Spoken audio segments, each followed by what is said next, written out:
All right. Hello, everyone, and welcome to My Vote Counts. Thank you for joining us today. This week, our topic will be, how do we know that Michigan elections are secure? So we're going to dive into this topic here in just a moment, but as always, before we get started, we wanted to raise a few key points with you. First of all, michigan.gov/vote is your one-stop shop for all things Michigan elections. You can look up your voter information by accessing this website and perform key election acts, including updating your voter information, checking your voter registration status and information, asking for and tracking your absentee ballots, viewing a sample ballot, and finding your local clerk and polling place information. A few dates we wanted to go over with you. Tuesday, November 8th, is the statewide general election in Michigan. So by Monday, October 24th, this is an important date you'll want to keep in mind because there are a few deadlines on this day. By Monday, October 24th, you can register to vote online at michigan.gov/vote or by mail. It is also the recommended date to request an absentee ballot to avoid potential mailing delays. It is also the recommended date to return your absentee ballot by mail to avoid potential mailing delays.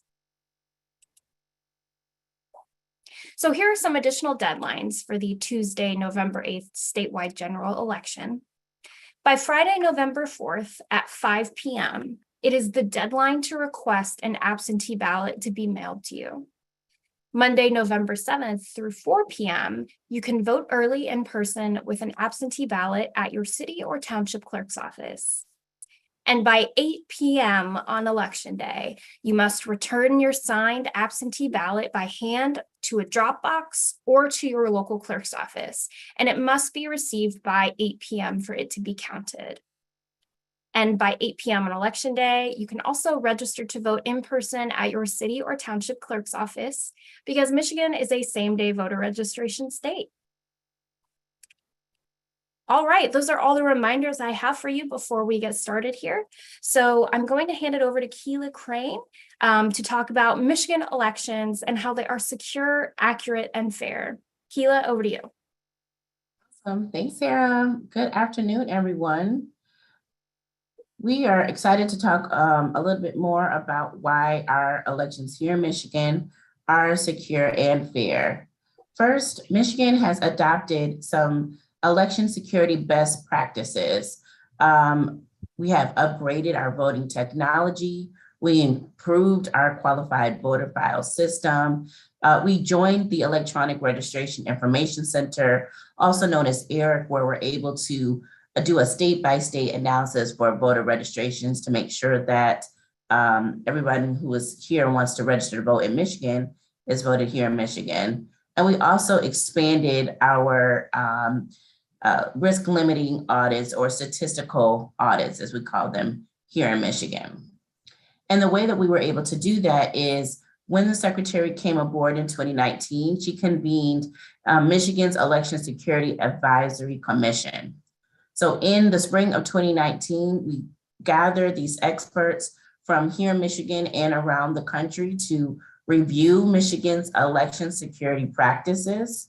We also received recommendations about reforms and best practices that we could implement here in Michigan to ensure that our elections are secure. In 2020, we received these recommendations and our Bureau of Elections began to implement them in advance of the 2020 election. On the next slide are a few of the recommendations from that report. One was to create regular backups of our qualified voter file data and implement controls to keep our user list up to date. And in a few weeks, we will talk more about our list maintenance system and how we do that here in Michigan. We also require that all QVF users undergo security training. We conduct such security reviews of online voter registration systems and monitor registration activity for irregular data patterns. And we also conduct additional data security audits and testing. Moreover, recommendations from the commission were to provide a model security contingency plan and emergency response materials, to conduct workshops and exercises and shared security best practices, to expand our coordination with our state and federal partners on election security and IT. We also conducted the state's first ever in 2020, the first ever statewide statistical audit, also known as called as a risk limiting audit. And then finally, we established an email address to ensure that anyone who had questions or concerns about misinformation or issues around election security to email us here at the Department of State. And that email address is still up and running for the 2022 election, and it's misinformation@michigan.gov. So if you hear of any issues, you can email us directly, and our team here at the Department of State will review those and advance them to the AG's office if necessary. So how else are we dealing with the security of our elections? Michigan law dictates how ballots are handled on, before, and after Election Day, and how our records are preserved after Election Day.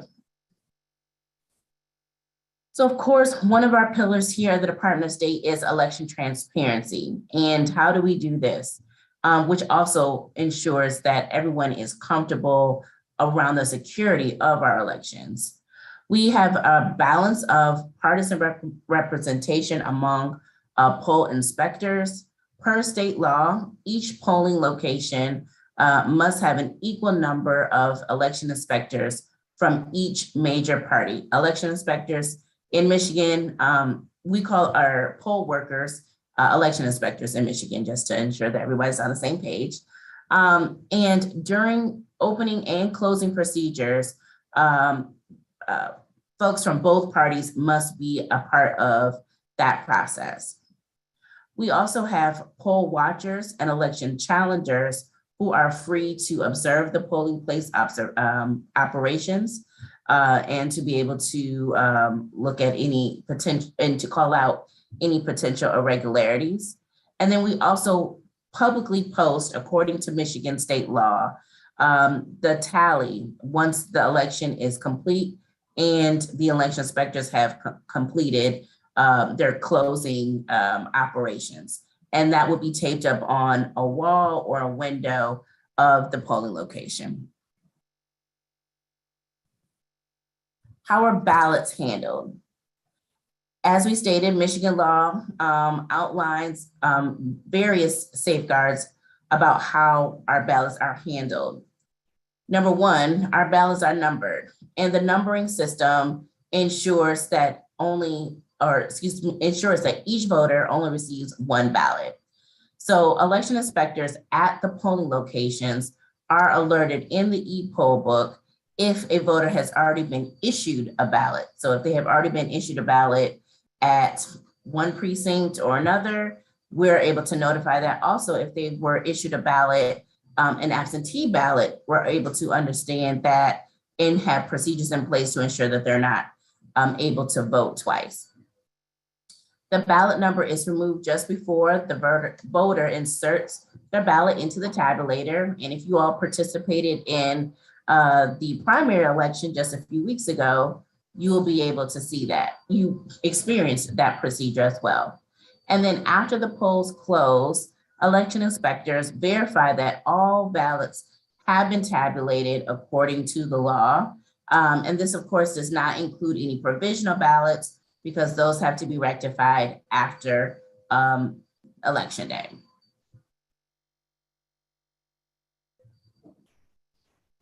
The security of absentee ballots. So local clerks verify the signature matches the signature that is on record with the qualified voter file at the time that the voter requests an absentee ballot, as well as when the voter submits it for tabulation.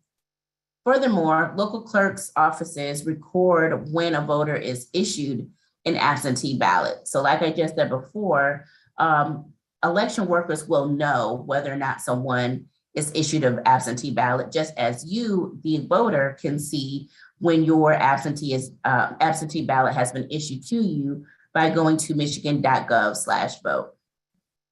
And then finally, ballots are securely stored until Election Day because Michigan law prevents us to tabulate absentee ballots until on Election Day.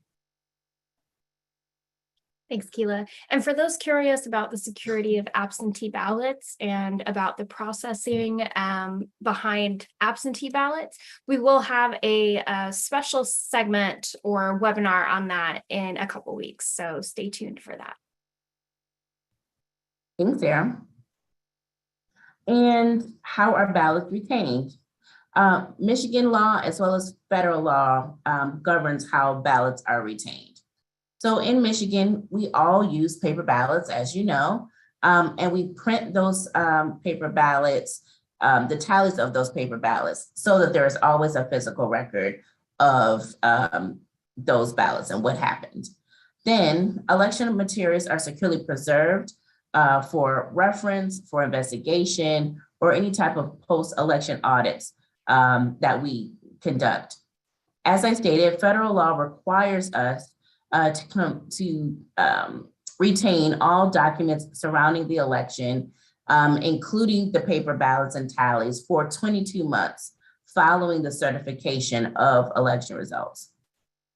Clerks do delete the electronic copies of voter information from the e-poll book, but only after a paper ballot is stored securely for record keeping. Now, what happens after the polls close? We're going to review this. We talked about this a couple of weeks ago, but we want to review this just to round it out about how our elections are secure from start to finish. So after the polls close at 8 p.m., of course, we have to make sure that A plus B equals C. We want to make sure that the ballots, the number of ballots that were tabulated plus the provisional ballots equals the number of total voters that came through that precinct. And so how do they do that? So one, they check the number of tabulated ballots. So after the polls close at 8 p.m. or whenever the last person that was in line at 8 p.m. is able to cast their ballot, they verify that all of the ballots except provisional ballots have been tabulated. Then once the election inspectors verify that all the provisional ballots are properly recorded and placed into the secured storage envelope for provisional ballots, because again, they have to be dealt with after the polls are shut down. Then there's a ballot summary report from the e-poll book that is generated. So they are able to look at the tabulated ballots that are in one pile versus the provisional ballots, and those two should equal the number that is in the ballot summary report.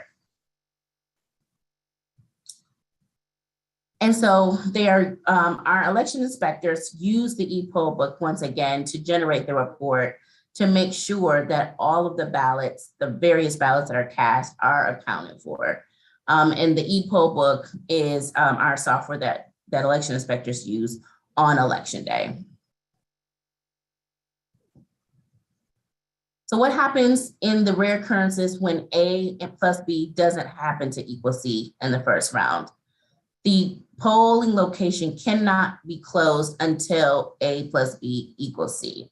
So the election inspectors go through a series of checklists to figure out what is the discrepancy and to make it whole. This includes they review all recorded ballots and notes in the e-poll book. They review any processed absentee ballots. They review all of the provisional ballots. And then a team of 2 inspectors must review applications to vote one by one and compare that to the e-poll book. So if you remember, when you enter a polling location, you first sign the application to vote, and people check, make sure you're in the right precinct, and then you are issued a ballot for you to complete securely. And then if it is a general ballot or even a challenge ballot, it is then put it into the tabulator. So you're able to check at each step to make sure that everything aligns, utilizing at first that application to vote. And there can be just really simple reasons why a discrepancy occurs. We're all human and things do happen. Sometimes the ballots may stick together, and so we need to make sure that they are separated and individually tabulated. There are sometimes that provisional ballots are issued, and a provisional ballot is when someone presents themselves to a precinct, but may not actually be recorded as living in the area where that precinct is supposed to be governed. So there is a discrepancy back and forth between the voter and the election inspector. They have a couple of options, but one option, according to the federal law, the Help America Vote Act, is to provide that voter a provisional ballot.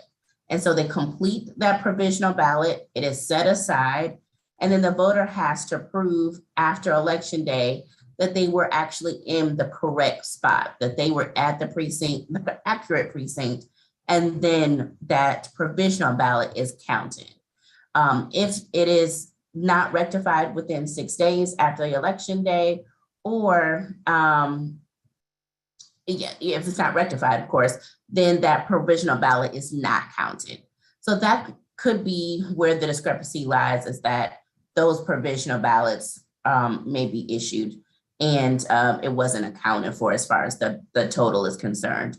Of course, now because of the new provisions in our Constitution, most folks don't need to complete a provisional ballot because you can go back to your local clerk's office and making sure that you're registered to vote in the right place, and other provisions that we'll talk about in subsequent weeks.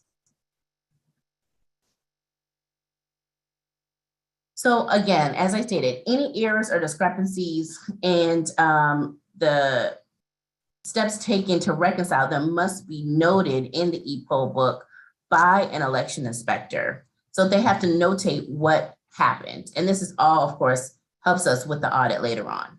So whether the number of ballots do not equal the number of voters, counting the number of applications to vote, that's a small slip of paper, counting or processing absentee ballots, if they process provisional ballots, the processing of duplicate ballots. Remember, duplicate ballots is the process where somebody maybe was a little bit too liberal, too excited to bubble in who they wanted to be, to select in their voting process, or they mistakenly voted for or selected one person, they tried to cross it out and wanted to select someone else. That ballot must be duplicated so it can cleanly be tabulated. So we make sure that a person's choice is clearly counted, and that is what the duplication process is about. And then lastly, one more, there you go, thank you. Lastly is correcting the vote totals due to an invalid write-in vote. So we know that's about if somebody puts in, tries to write in someone to be a write-in candidate, but they did not, the candidate themselves did not set themselves up to be counted as a write-in, then that is an invalid write-in vote. Now we can proceed. So closing down a polling place, again, this continues us to ensure that our democracy is secure here in Michigan. There are very distinct checklists that each precinct must complete in order to close down their polling places. They must record all valid write-in votes on the tally sheet in a paper poll book. They must sign and complete the election inspector completion certificates.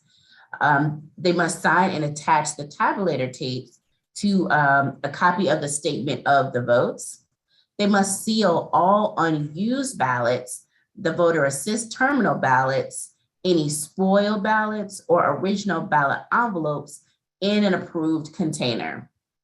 They must also place the tabulated memory device into the approved and sealed transfer container, so that can be securely moved over to the clerk's office.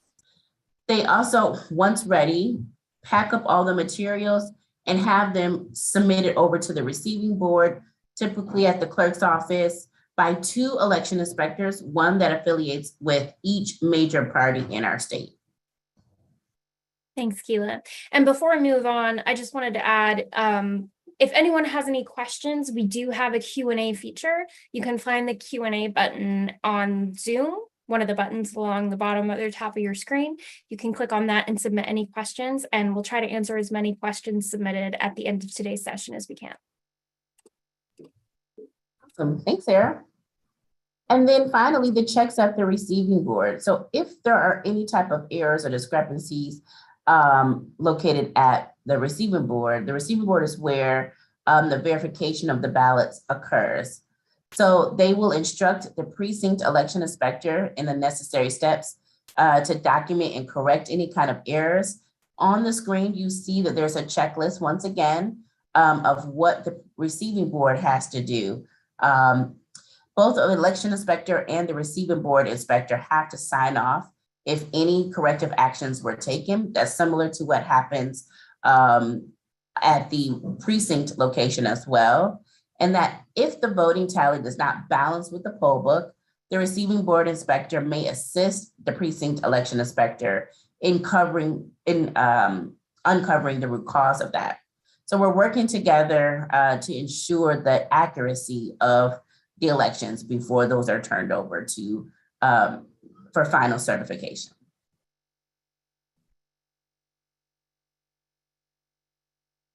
And we're going to now certify the results. So in Michigan, we have 2 separate entities that certify our elections. We have the county boards of canvassers. So all 83 of our counties in our state each have a board of canvassers made up of 2 people from each major party in our state, and they are required to certify the elections that occur in their county. And then we have our state board of canvassers, and it similarly has 2 people from each of the major parties that certify the statewide elections, or the elections that occur statewide, excuse me.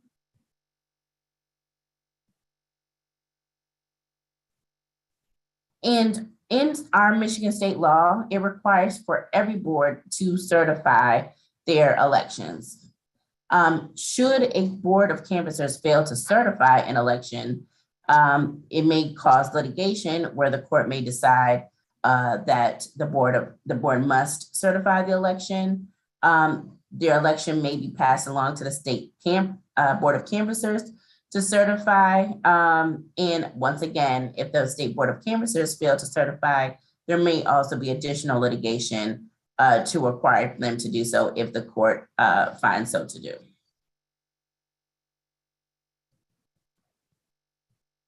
So once again, we have certification transparency just as we had transparency in the voting process itself.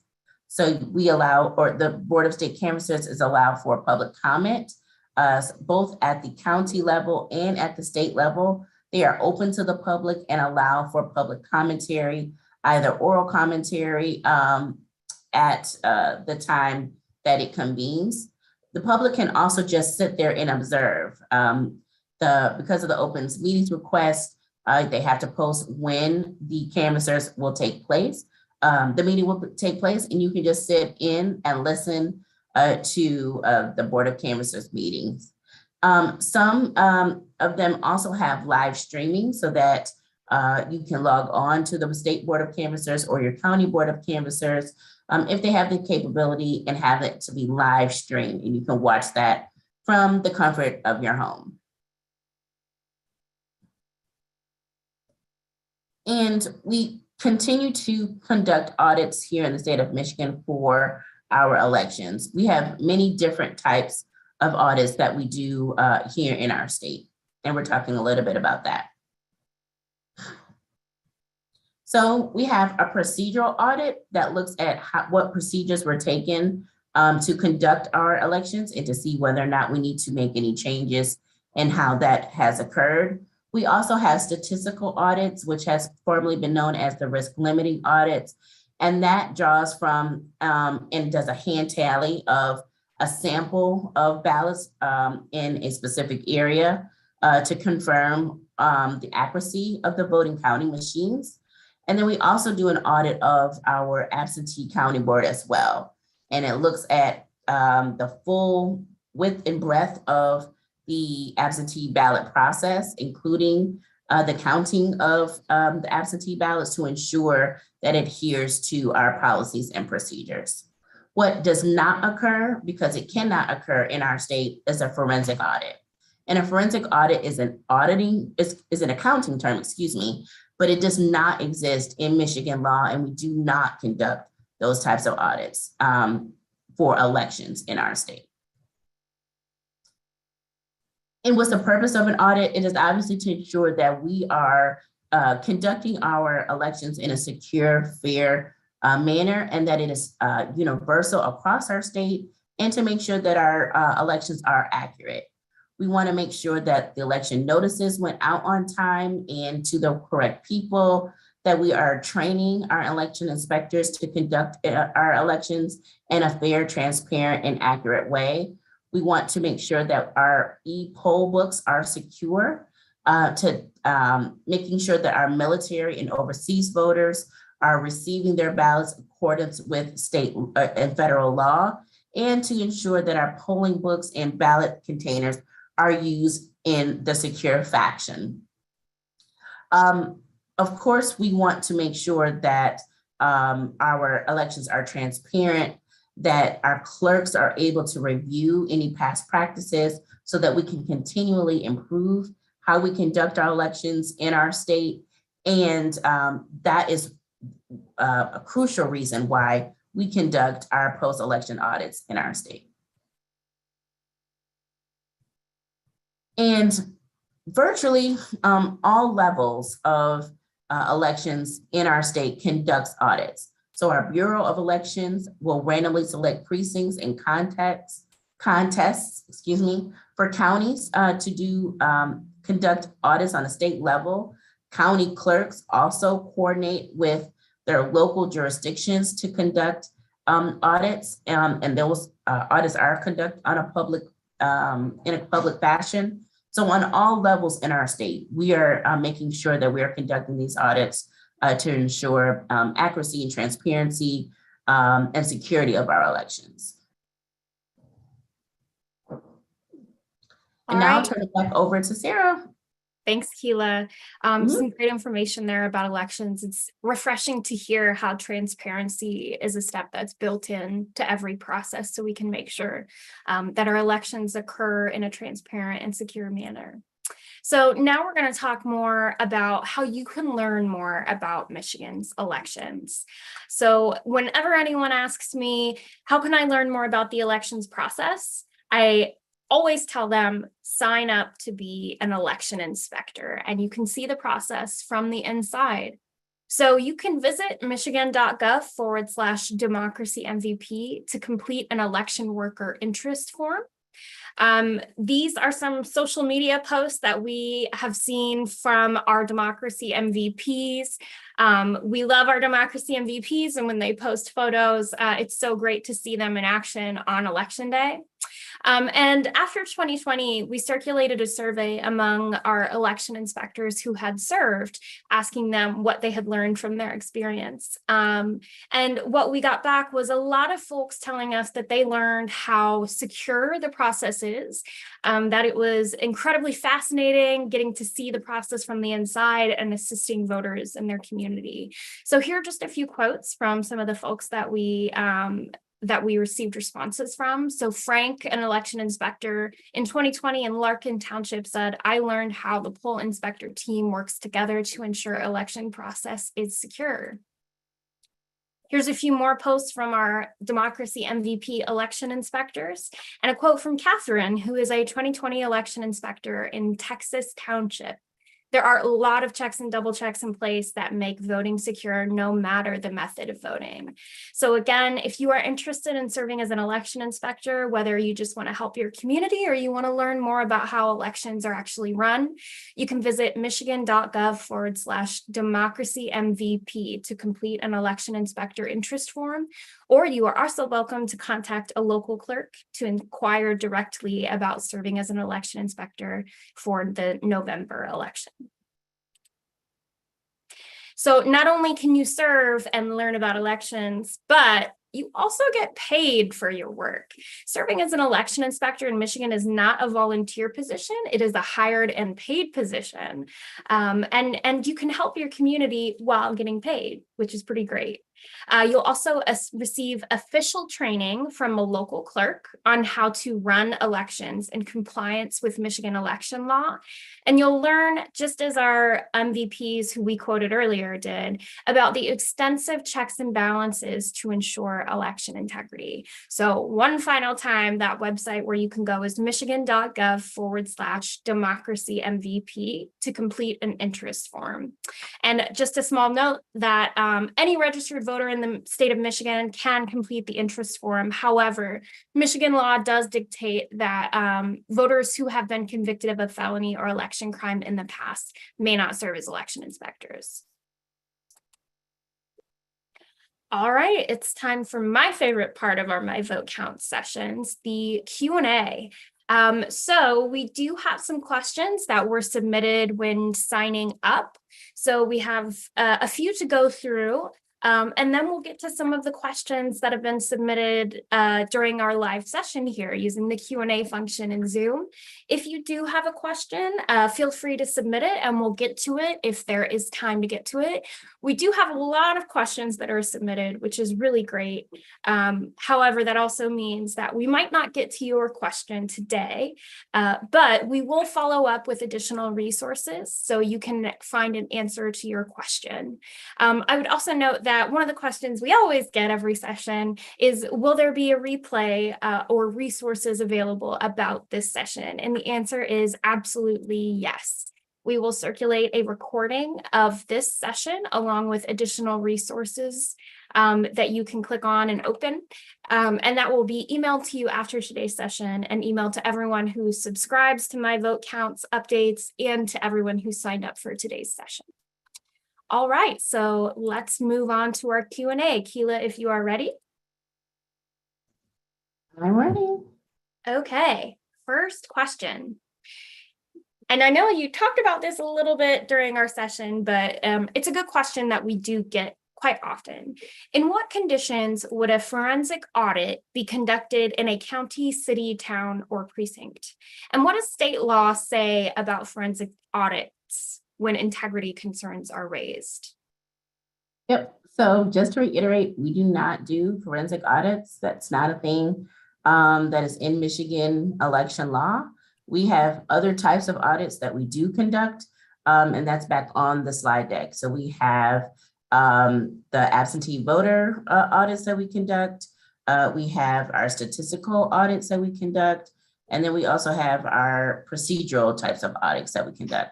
But forensic audits are not a thing that we have in Michigan. Great. Next question. What happens if someone is caught committing an election crime? So it is very serious because we are wanting to ensure that everyone has an unfettered equal access to the right to vote. So that is referred to our office, and that is reviewed by our office, and as necessary is forwarded to the Attorney General's office for potential prosecution. Is it legal to take photos of election workers or ballot counters? I saw this happening on the news. No, it is not. Great. All right. So how are ballots randomly selected for an audit?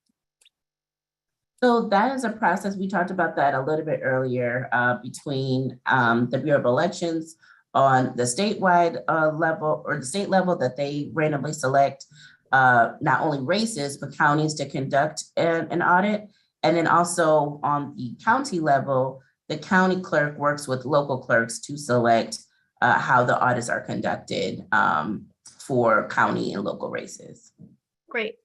And specifically, we use a tool called Arlo, ARLO. And we use this tool to tell how many ballots were voted in each precinct, and it generates a random list. So Arlo is a secure tool, and it's used by many other states, and is developed by Voting Works with support of the U.S. Department of Homeland Security. So it's a very secure tool that provides random selections. All right, next question. This is something that we briefly touched on last week as well, but we got another question about it in the Q&A. My polling place provided Sharpies for voting, which concerned me. Are Sharpies okay to vote? And why is my polling place providing them instead of ballpoint pens? And the additional question that we got in the Q&A chat is there were some concerns about the Sharpie bleeding through the ballots as well. So yeah, you can use a Sharpie if that's what you have on hand. Sharpies are actually noted by some of the tabulator manufacturers that they don't bleed through a ballot, a paper ballot. And so you can utilize Sharpies if that's what your election inspector has on hand. So it's not just limited to blue or black pens. Great. And the question about bleeding through as well, if that did occur, that's okay. The ballots are typically designed to accommodate that, so it won't interfere with any of your selections that are made if it does bleed through. Okay, next question. What specifically are the canvassers certifying? So the canvassers are looking to ensure that the number of ballots tabulated match the number of names in the e-poll book, or excuse me, in the poll book, making sure that all of the seal numbers that were recorded on the poll book match, and that all the certifications were signed by the election inspectors per their checklist that they have to conduct at the end of the poll, at the end of the day on election day. Great. All right, well, those are all the questions we have at this point. We do have some additional questions about AV ballots, which I stated earlier we will be covering next in the coming weeks, but we can go ahead and get to a few now that have to do with ballot security. So one of the questions that we get a lot regarding AV ballots and voting at your polling place is, how can I be sure that people only vote once? For example, what's to stop someone from submitting an AV ballot and then showing up at their polling place on election day to cast a second ballot? Yep. That's a really good question. We have measures in place for election inspectors to actually check to see. So if somebody presents themselves to the polling location, when you do the application to vote, you fill out your name. They look up to see if you're in the right precinct, but it also can tell us whether or not you have already been issued a ballot, either an absentee ballot or a same day ballot in another polling location. That's one check. The second check is if somebody comes to a polling location with an absentee ballot and say, oh, wait, I want to vote in person, they will use that, they will call the local clerk's office to ensure that that person had not already turned anything in and to invalidate that absentee ballot. So that absentee ballot is not tabulated. So they are able to vote in person as is their wish, but the absentee ballot that they were issued is then invalidated. So it cannot be counted again. So those are two separate checks that we have up front before even someone is issued a ballot at a polling location to ensure that they cannot vote twice. Great. Another question, will voters be sent unsolicited absentee ballots in the mail? No, what you may receive from third parties is applications to receive an absentee ballot, but no, they will not receive unsolicited absentee ballots in the mail. Absentee ballots are only issued by the clerk's office after someone submits a application to receive one. Great. And one thing that a lot of people aren't aware of is that applications for absentee ballots are also often mailed to voters by their political parties or by special interest groups or nonprofit organizations. So if you're receiving more than one application to apply for an absentee ballot, it might be because they've been sent to you by other organizations outside your local clerk's office or the Department of State. All right, so those are the final questions that we have for this week. Thank you so much to everyone for attending today's session. We really appreciate you. We hope you learned something great. Be sure to tune in next week. You can access the sign up form in the follow-up email that I'll send out after today's session and sign up for additional sessions. And thank you again for attending today. We appreciate you and be well.